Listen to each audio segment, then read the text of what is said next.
ফকির বাচ্চা পাস লাগে আমার মেয়ের জীবন নষ্ট করে দিছে। 2 লাখ টাকা দিছে জীবনের বাচ্চা আর মোবাইলে রয়েছে আর মোবাইলে রয়েছে তাহলে 2 লাখ টাকা দিছে লিয়ার পরে ওর বিয়ে করবে না ওর সাথে খেলবে আর জামাইয়ের বাচ্চা ছাড়াইবে ছাড়ায়া ও করবে কি ওর যে টাকা পয়সা শোষণ করে ডক্টর খালি করে দিবে আর কি জানি খাওয়াইছে মাগি হেঁটে বুঝতেছে না।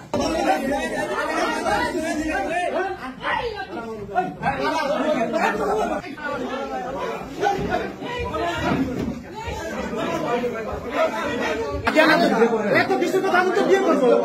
কেন কি করবো আমি তো মানুষ সাথে আপনি বিয়ে করবেন আপনি বিয়ে করবেন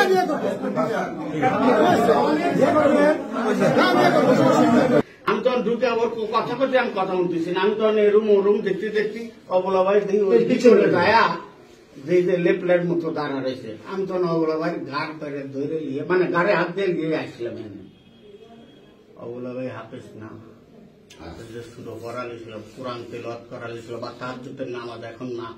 উনি নামাজ পড়া লিখছিল অবলা ভাই বুড়ো দাদা আপনি সম্পর্কটা যেহেতু ওর মা বাবা মেনে নেয় নাই ভাই ব্রাদার মেনে নেয় নাই আপনার এই জায়গা আপনি পৃথিবীর যত লোক থেকে না সেটা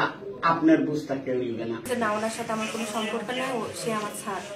কিন্তু সে বারবারই বলছে যে না তার সাথে সম্পর্ক আছে তো এই বলে তাকে রাস্তায় আমি স্কুলে আমার সাথে তার দেখাই হয়নি তোকে রাস্তায় হলো তাকে মারছে সেটা আমার মা মারছে তো মা যখন মারছে তখন তো আমি তার সাথে কথা বলবোই যে তাকে কারণ আমাকে জানাইছে যে তাকে মানে উল্টা জানাইছে যে আমার মা কি নাকি সে মারছে এই কথাটা বলছে তো বললে পারে তো তখন আমি হলো বিষয়টা অবশ্যই জানতে চেষ্টা করব যে কে কাকে মারলো তো যখন আমি জানতে পারলাম তখন জানি যে আমার মাই তাকে মারছে তো মারার পরে মারলো সকালে বিকেলে এসে আমার বাসায় এসে বলতেছে যে তুই তার সাথে সম্পর্ক এমনকি তাদের হাতে পায়ে পর্যন্ত ধরছি যে তার সাথে আমার কোনো সম্পর্ক নাই এই মিথ্যা কথাটা তোমরা আর ছড়াইও না তোমরা আর এই কথাটা বললো না তো এই কথাটা বলার পরেও কিন্তু তারা ক্ষান্ত হয় নাই ওখানে আমার যে বাসা ছিলাম যে বাসায় তাদেরকে এমনভাবে বলছে যে এখান থেকে বের করে দেওয়া হোক। আজকে কি ঘটনা ঘটছে এটা বলেন। আজকে মানে ওই ঘটনার পরিপ্রেক্ষিতেই আজকের ঘটনা এরকম ঘটনা হওয়ার পরে তো তার কিছুদিন পরে স্যারের হলো ভাইস্তে ছেলে আমার বাসায় পাঠিয়ে দেয় আমার মা ভাই দুজন মিলে পাঠিয়ে দেয় তারা দিয়ে আমার কাছে হামকি দামকি যে মিসবা কোথায় তা আমি অবাক হয়ে গেছি কি ব্যাপার স্যার তো আমার বাসায় নাই কিন্তু স্বয়ং আমার হাজব্যান্ড বাসায় ছিল সেদিন তা আমি বলতেছি যে স্যার কোথায় আমি তো তা বলতে পারবো না তো বলতেছে সে মিসিং তুই গুম করছিস তো আমি গুম করছি তার সাথে তো আমার কথাই হয় নাই আমাকে বলছে যে 5 মিনিট আগেও তুই কথা বলছিস আমাকে এই কথা বলছে পরে আমি ফোন দেখাইছি ফোন দেখতে চাইছি ফোন দেখাইছি যে আমি তো কথা বলিনি তো তারপর আমার হাজব্যান্ডকে বলছি যে তুমি তো আমার সাথেই রইছো আমি কি কথা বলছি তুমি সে কথা কেন বলছো না তো পরে বলছে যে না আমি যে বলবো আমি বললে যদি আমাকে ধরে মারে তোমাকে মারতেছে যদি আমাকে ধরে মারে তো বললাম এখানে সত্যি কথা যেটা সেটা তো তোমাকে বলতে হবে এই কথা বললে বলার পরে তো তারপরে ওরা আমার সাথে হামকি দামকি করে চলে আসলে আমি স্যারকে ফোন দিই স্যার মিস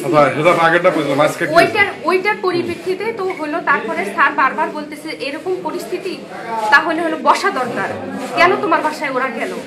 তো স্যারের ভাইস্তে ছেলেকে বলছে তো বললে পারে সেটা হলো তারা কোনোভাবেই সমঝোতায় আসতেছে না তো হলো আমি এখানে বাসা নিয়েছি স্যার বলতেছে তাহলে তুমি তাদের সাথে কথা বলো আমি তাদের সাথে কথা বলি না আছে 1.5 মাস তুমি তাদের সাথে কথা বলো কথা বলার পরে তারপরে হলো দেখি কি হয় না হয় তো এরকম অবস্থায় তো এর মধ্যেই দরজা নক করছে স্যার মাত্রই আসছে দরজা নক করার পরে আমি বুঝতে পারি নাই কারণ আমি এখানে নতুন উঠছি কোন বাসাতে নক করছে বুঝতে পারতেছি না 4টা রুম যেহেতু মানে নিচে ফ্লোরে 4টা রুম আমি বুঝতে পারতেছি না যে কে কোন দরজায় তো পরে স্যার বলতেছে হয়তো তোমার দরজায় একটু আগায় যাও পরে আমি আগায় যাচ্ছি কে তো বলছে ওষুধের দোকানদার তা আমি প্রথমে ভাবছি ওষুধের দোকানদার মানে ওষুধের দোকানদারের সাথে তো আমার কোনো পরিচয় নাই তারপরে আমি দরজাটা খুলে সব মিলন মামা যে আছে উনি দরজার ভিতরে ঢুকছে তা আমি বলছি মামা কি হয়েছে আমাকে বলেন কি হয়েছে সেটা তো আমার কোনো কথা না শুনে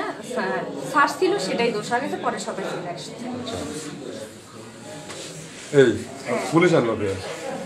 বললাম তো আমি এসব কিছু জানি না আমি বলতে পারবো না আমি এখানে আমার তো বের হইতে দেয় নাই বরং আমার মা ভাই আমাকে এখানে সবার সামনে মারছে এবং স্যারকেও মারছে আমার ভাই মারছে স্যারকে। আপনার ভাইয়ের নাম কি? সজীব। সজীব। বাবার নাম কি? আউয়াল। আপনার বাড়ি কোথায়? ডায়ান। কোন পাড়া? বাজারের ওখানে। বাজারের। কি নাম আপনার? আপনার নাম কি? পুলিশ কে আনছে আপনি জানেন না? না আমি এটা বলতে পারবো না।